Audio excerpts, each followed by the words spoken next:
She pushed my 10-year-old nephew headfirst into the koi pond. His small body hit the stone edge with a sickening crack, and the water turned red. I didn't hesitate. I unlocked the steel gate, let my alligator Brutus loose, and whispered, "Go get her." She begged for mercy, but I stood silent as her screams echoed into the jaws of justice. This isn't just a story of revenge, it's a story of what happens when cruelty meets consequence. My name's Jack Harlan, a retired Marine living on a quiet patch of land at the edge of Willow Creek, a suburban neighborhood in upstate South Carolina. The land's been in my family for generations, a humble acre surrounded by tall pines and a rusted iron gate that keeps the world at bay. No HOA rules, no nosy neighbors, just me, my koi pond, and the hum of cicadas. I built everything here with my own hands, call it therapy after years of war. My only regular visitor was my nephew, Tommy, my sister's boy. At 10, he had a gentle soul, the kind this world chews up if you don't protect it. Every weekend, he'd come over, feeding the koi, chasing fireflies, and learning to care for Brutus, the alligator I'd rescued from a poacher's crate years ago.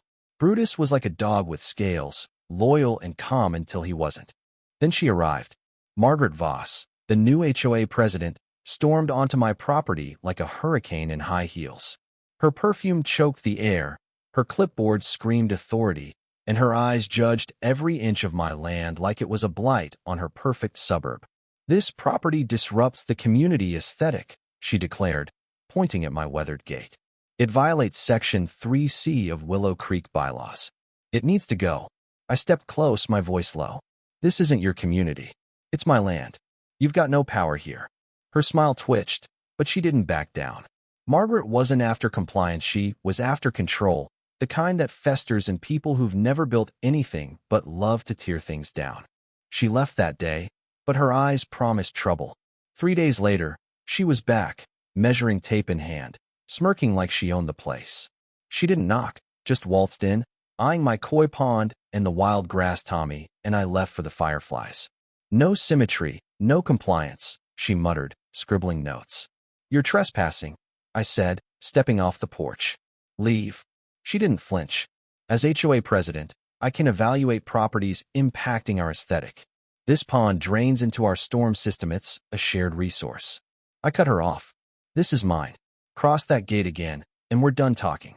Her eyes gleamed with venom. "You're a stain on Willow Creek," she hissed. "I'll revoke your easement, cite environmental violations, and report that beast you keep." My fists clenched, but I held back. "Threaten my nephew or my land again," I said, "and you'll regret it." She walked off, heels digging into the dirt, leaving a promise of war. Sunday came, peaceful for a moment. Tommy knelt by the pond, sprinkling koi pellets, humming a tune. I was fixing a fence when I heard her voice. "Margaret, back again," hands on hips, her sun hat screaming suburban royalty. "Get away from that water," she snapped at Tommy. He looked at me, confused. "He's feeding fish," I growled, striding toward her. "On our land. Go." She ignored me, shoving past to grab Tommy's shoulder. Before I could react, she pushed him hard. His small body lurched forward, his head striking the pond's stone edge with a crack that stopped my heart. He hit the water, blood spreading like ink. I ran, pulling Tommy from the pond, his face pale, blood streaming from a gash above his eye. He whimpered, barely conscious. Margaret stood there, dusting her hands like she'd swatted a fly. "Should have taught him to listen," she said, cold and proud. Something snapped inside me. "You touched my family," I snarled. "You hurt him." She scoffed. "It was a reflex. You're lucky I don't sue for unauthorized construction." I stood, trembling with restraint. "Get off my land." She turned, heels clicking, oblivious to the storm she'd unleashed. Tommy lay on the couch, gauze wrapped around his head, his bruise blooming purple. Rage burned in my chest. Then came a knock, sharp, authoritative. 2 deputies stood at my door, and behind them, Margaret, smug in her Lexus's shade. "We got a complaint," the taller deputy said. "Assault and threats." Margaret stepped forward, her voice rehearsed. He lunged at me, screamed he'd kill me. I was terrified. I pointed at Tommy. She threw my nephew into the concrete.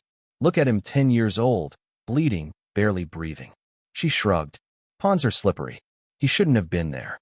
I exploded. "You slammed him. Now you play victim?" The deputy raised a hand. Sir, we weren't here. We can't say what happened. Margaret leaned in, whispering, I'll bury you at HOA. Permits, custody investigations. Everything you love is fragile. She walked off, her heels like gunshots. The deputies left with a warning, and I stood there, fists clenched, Tommy whimpering behind me. I wasn't just angry, I was done. Margaret thought she could break my family and walk away. She was wrong. I crossed the yard to Brutus's enclosure, my hands steady despite the fire in my veins. The padlock clicked open. You hungry, boy? I muttered. Brutus stirred, his eyes glinting in the murky water. Margaret was by her Lexus, laughing into her phone, oblivious. Some people need to learn community, she said aloud, smug as ever. I opened the latch to the garden trail. Brutus moved, slow and deliberate, a 12-foot predator with purpose. She didn't see me coming. I strode toward her, slapped the phone from her hand. It shattered on the gravel. You maniac, she screeched. My fist met her jaw, blood spraying. That's for Tommy, I growled.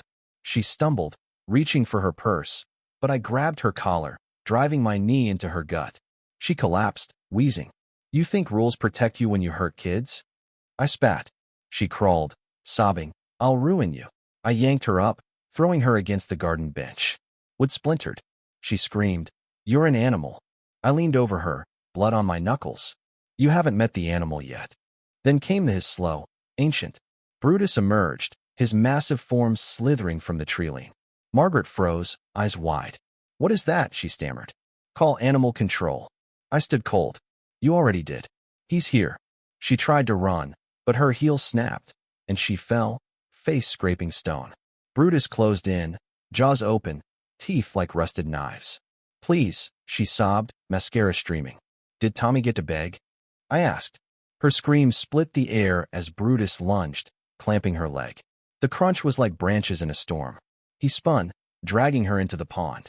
Water erupted, red and violent. Her head hit the stone, then she vanished under the surface. Bubbles rose, then silence. I stood by the pond, heart pounding, hands stiff with her blood. The koi scattered, one flopping on the grass. I returned it to the water, watching it vanish into the red. Tommy's voice broke the silence. Is she gone? He whispered from the porch, bandaged and pale. Yeah, buddy, I said softly. She's gone. We sat together as the sun set, the sky bruised purple. No sirens came. No neighbors asked questions. They'd heard her scream and chose silence. Margaret's Lexus sat untouched, rusting by the gravel path. I washed my hands, burned my bloody shirt, and let the rain barrel clean the rest. The next morning, an HOA email announced Margaret's resignation for health reasons. Her house went up for sale, shutters closed, yard wild. No one asked about her car. No one searched the pond. Willow Creek changed, HOA meetings stopped, flyers vanished, and a quiet interim president took over. No one crossed my gate again. Tommy's bruises faded, but his smiles were smaller. He'd sit by the pond, watching the koi, waiting for something to break the surface. I felt it too, the weight of what I'd done. I didn't celebrate, didn't pray, just accepted it. Margaret wasn't just cruel. She was a calculated evil, hiding behind bylaws and smiles.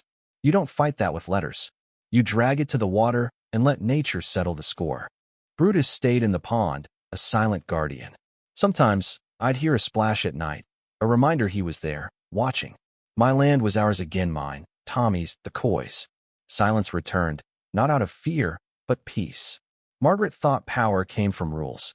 She forgot what happens when you push a man too far. I didn't want to be the man who opened that gate.